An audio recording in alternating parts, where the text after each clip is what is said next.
7 menit, oke 7 menit geng. Timer 7 menit ya, 7 menit ya. Di timerin. Jadi aku penasaran dengan adegan yang ketika kamu di Belanda yang masih punya anak bayi itu kan emosional banget. Nah itu gimana sih untuk melakukan adegan itu, berapa kali harus retake atau seperti apa membangkitkan emosinya?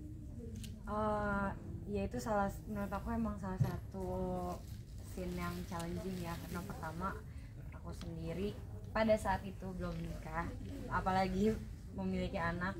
Terus di situ kan Hana ceritanya baby blues kan, udah baby blues, terus dia jauh dari rumah dan ketemu suami juga yang nggak suportif sama sekali. Jadi ya itu aku aja masa ngebayangin Hana itu udah rasanya sakit sekali aku sebagai perempuan, apalagi maksudnya ketika aku konsentrasi dan mencoba memasuki menjadi Hana itu makin rasanya nggak enak lagi perasaannya. Jadi paling ya dibantu kebetulan si scene adegan itu tuh ditaruh di paling terakhir, jadi aku sudah melewati kayak adegan-adegan berat bersama Ohim, jadi aku juga ada refleksnya lagi, balik lagi pas adegan sama Ohim. Terus ya gimana dapat suami yang nggak suportif, yang nge-treatnya salah, ya itu membantu aku lagi. Febri, saya penasaran aja gitu. Febri beda apa namanya, di film yang sebelumnya juga kamu kan sebagai perempuan yang di abuse juga gitu ya. Terus apa sih yang membuat kamu tuh tertarik dengan karakter-karakter yang apa ya, kayak apa kamu suka? Kamu suka kan?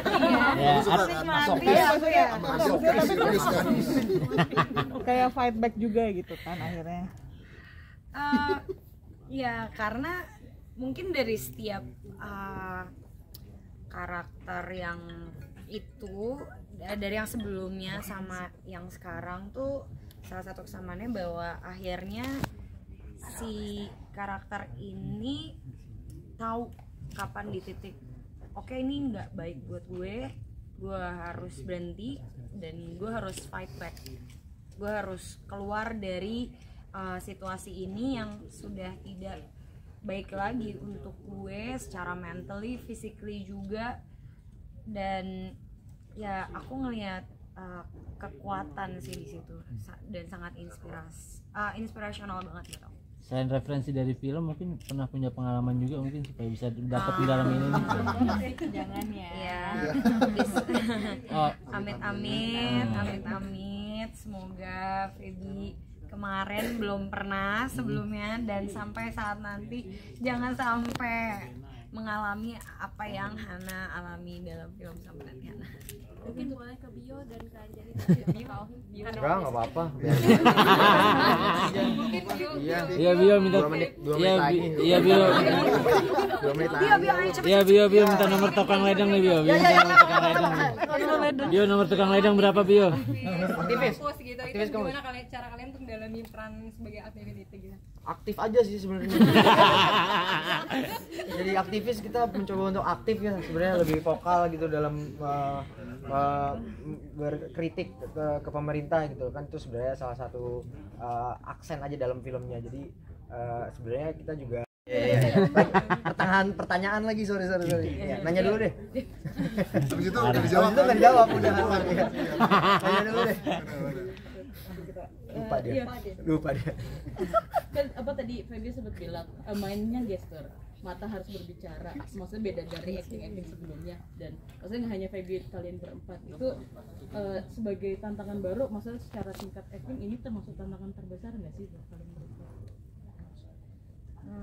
Buat gue iya sih, susah sih nahan biar gue diem tuh susah banget kan. Kayak gue bisa apa aja tapi kecuali diem, nggak bisa diem gue soalnya orangnya. Jadi begitu jadi Gani yang pendiam tuh sangat susah banget buat gue, tantangan terbesar sih lumayan.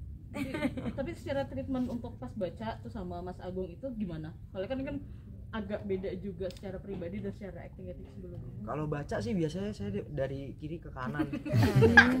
Oh, dari kanan ke Akurat. Iya benar. Dari kiri ke kanan kita sama sih biasanya semuanya bacanya.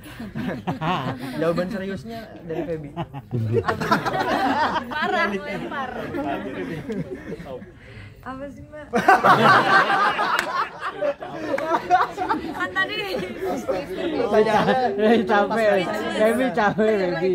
Maksudnya meranin tadi sempat jelasin pas itu. Iya, tantangannya. Main secara gestur dan mata. Makanya untungnya kita kerjasama sama Om Agung yang dari awal dia ngasih tahu visinya dia sebagai masa sutradaranya seperti apa pada masing-masing karakter, kayak Hana tuh mau dibawa kemana, Gani mau dibawa kemana, dan semuanya. Jadi kita sendiri sebagai pemain juga ada ada batasan untuk explore karakter kita. Tapi at the same time Om Agung selalu misalnya pas kita latihan di set juga kita disuruh melakukan dulu apa yang sekiranya kita nyaman. Gimana sih Hana yang menurut Feby, kayak kalau si Hana yang menurut Feby ini disuruh begini tuh hasilnya akan seperti apa. Lalu mungkin disesuaikan dengan dari yang tadi aku bilang, dia ngelihat dari kacamata sutradaranya seperti apa gitu. Benar. Betul. Kalian nanti ke Jav nggak sih atau enggak? Atau Kita ke Jav. Ada yang ke Jav? Siapa yang ke Jav? Angkat tangan. Saya ke Jav. nah, kira-kira ada ekspektasinya apa nih? Kan filmnya kan sold out ya di Jav gitu. Mungkin Ya, penontonnya. otomatis kita bersyukur sih ada yang mau nonton kita. Dan itu sold out, kita bersyukur banget sih. Makasih teman-teman yang di Jav udah beli.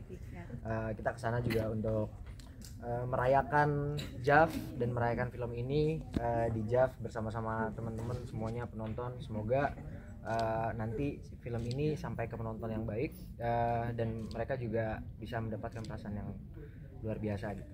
Amin. Terima kasih banyak teman-teman. Ada alasan sendiri nggak sih memilih Paras kan gitu dari antara Ya, mungkin saya yang jawab dulu ya. Karena ini hubungannya juga ada relationship ya. Jadi untuk saya di luar bahwa kemampuan acting, yang paling utama adalah membuat Hana dan Gani ini harus believable bahwa mereka saling suka. Dan itu PR nomor 1. Karena ketika kita bikin film tentang kisah cinta, kita harus percaya dulu sebagai penonton kan bahwa mereka beneran make sense, logis untuk pacaran gitu atau saling tertarik dan kita sebagai penonton bisa merasakan itu tanpa kata-kata, kira-kira gitu. Ini kan tadi ngambil latar belakang di tahun 90 atau 80-an gitu ya. 90-an. Ada 90-an. Ada kesulitan nggak sih maksudnya untuk memvisualisasikan ke film gitu? Nah, ini barang-barang bagaimana cara mengambil. Kalau kesulitan sih sebenarnya pertama saya anak 90-an juga ya. Jadi saya sangat familiar dengan situasi tahun 90, tapi memang yang saya lupa adalah ternyata di tahun 2023 ketika kita syuting itu tahun 1990 itu ternyata 30 tahun yang lalu ya. Jadi udah lama ya. 33 lah. Jadi maksudnya banyak sekali ya hubungannya sama kendaraan, sama hal-hal yang kecil gitu ya, kayak teman-teman misalnya dari sisi artistik atau pemain gitu ya belum pernah ngeliat proyektor OHP gitu yang sederhana gitu atau printer yang berbeda pakai disket gitu. Mungkin hal-hal gitu, tapi itu jadi challenge juga karena sebenarnya kan gaya berkomunikasinya berbeda, bukan semua pakai HP, semua pakai apps gitu. Jadi sesuatu yang cara berkomunikasi yang berbeda, harus nyamperin ke rumahnya pakai motor atau jalan kaki, ke kampus juga baru ketemu di kampus kalau mau bikin janjian. Jadi hal-hal seperti itu yang lebih challenging serta menarik untuk storytelling. Yang paling susah juga yang di Belanda ya. Iya. Di Belanda karena apalagi di syuting ada salah satu scene tiba-tiba ada mobil bagus gitu. Mobil modern gitu kan. Surprisingly memang lebih mudah mengambil banyak barang yang lebih kuno di sana. Di Belanda. Iya. Kenapa sih memilih Belanda? Belanda sekolah hukum. Sekolah hukum ya. Karena kan tokohnya kan jurusan hukum. Jadi ketika ngambil S2 memang Belanda salah satu tempat atau negara yang menjadi kiblat untuk ilmu hukum di Indonesia. Mungkin pertimbangan untuk masukkan cerita KDRT verbal itu alasannya apa sih? Kenapa harus KDRT verbal, kenapa nggak fisik itu? Mungkin pertimbangannya seperti apa? Satu hal yang mungkin perlu menjadi pertimbangan utama adalah KDRT verbal itu di masyarakat kita belum dianggap seserius KDRT fisik karena nggak kelihatan buktinya.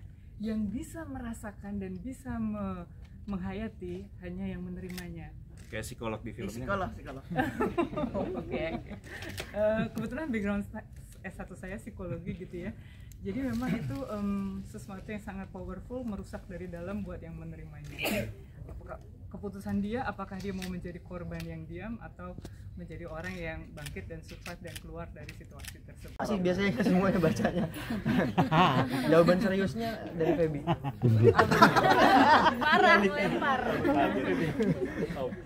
Apa sih Mbak? Hai semuanya teman-teman, jangan lupa nonton film Sampai Nanti Alam mulai tayang tanggal 5 Desember 2024 di seluruh bioskop di Indonesia.